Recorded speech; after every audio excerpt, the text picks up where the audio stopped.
क्या नाटो खत्म हो गया है? ट्रंप ने यूरोप को पुतिन के सामने परोस कर रख दिया। अमेरिकी योजना से यूं ही नहीं घबराए यूरोपीय देश। डोनाल्ड ट्रंप की व्हाइट हाउस में वापसी के बाद यूरोप में घबराहट है।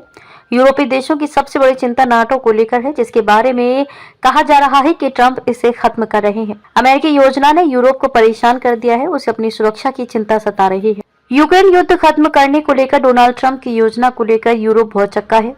अभी भी यूरोपीय रूसी राष्ट्रपति व्लादिमीर पुतिन के साथ ट्रंप की 90 मिनट की फोन कॉल से उबर नहीं पाए। इसके साथ ही अमेरिकी रक्षा मंत्री पीटर हेगसेथ के इसी सप्ताह ब्रसेल्स में दिए गए बयान ने यूरोपीय नेताओं को बेचैन कर दिया है। इस बात पर चर्चा होने लगी है कि ट्रंप अपने फैसलों से नाटो गठबंधन को खत्म कर रहे हैं।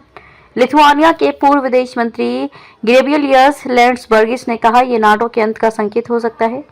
ट्रंप की घोषणाओं से यूरोप में घबराहट। पॉलिटिको की रिपोर्ट के अनुसार ट्रंप की चौंकाने वाली घोषणाओं के बाद यूरोप में घबराहट का माहौल है। अमेरिकी रक्षा मंत्री पीटर हेगसेथ ने जिस तरह की बयानबाजी की है, उसने यूरोप की सुरक्षा खतरे में पड़ती नजर आ रही है। हेगसेथ ने तो यूरोप को अमेरिका के लिए सुरक्षा गटर बता दिया, यानी साफ है कि अब अमेरिका का यूरोप की रक्षा का कोई इरादा नहीं है।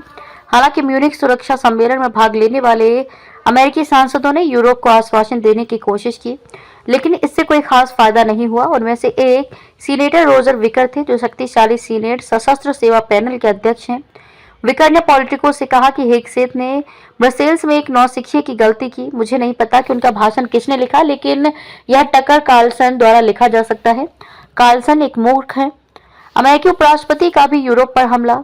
विकर ने यह भी कहा कि हेगसेथ ने अपनी कुछ कठोर टिप्पणियों को वापस ले लिया है, लेकिन उन्होंने अभी तक ऐसा नहीं किया है, जिससे यूरोप की अमेरिकी सुरक्षा गारंटी होने की बात आती है। इस बीच अमेरिकी उपराष्ट्रपति जेडी वेंस ने म्यूनिख सुरक्षा सम्मेलन में एक और बम फोड़ दिया। उन्होंने यूरोप के संबंध में खतरे के बारे में बात करते हुए कहा, ये रूस नहीं है, ये चीन नहीं है, ये कोई अन्य बाहरी अभिनेता नहीं है। जिस चीज के बारे में मुझे चिंता है वह भीतर से आने वाला खतरा है। अमेरिका के बाद कहाँ जाएगा यूरोप? यूरोप के लिए समस्या यह है कि वह अब तक सुरक्षा के लिए अमेरिका पर निर्भर रहा है, जिसे संकट के समय बुलाया जाना अपरिहार्य है।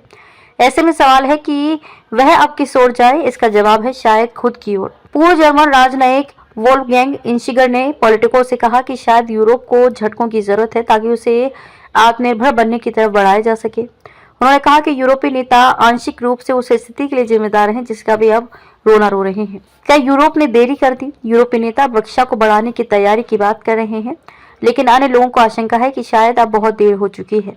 उन्हें डर है कि ट्रंप प्रशासन मित्र नहीं बल्कि शत्रु है। यूरोपीय संघ के एक वरिष्ठ राजनयिक ने नाम न बताने की शर्त पर कहा, अब हमारे पास एक रूसी राष्ट्रपति है जो यूरोप को खत्म करना चाहता है, और एक अमेरिकी राष्ट्रपति भी जो यूरोप को नष्ट करना चाहता है, और इन दोनों के बीच गठबंधन है। ट्रांस अटलांटिक गठबंधन खत्म हो गया है।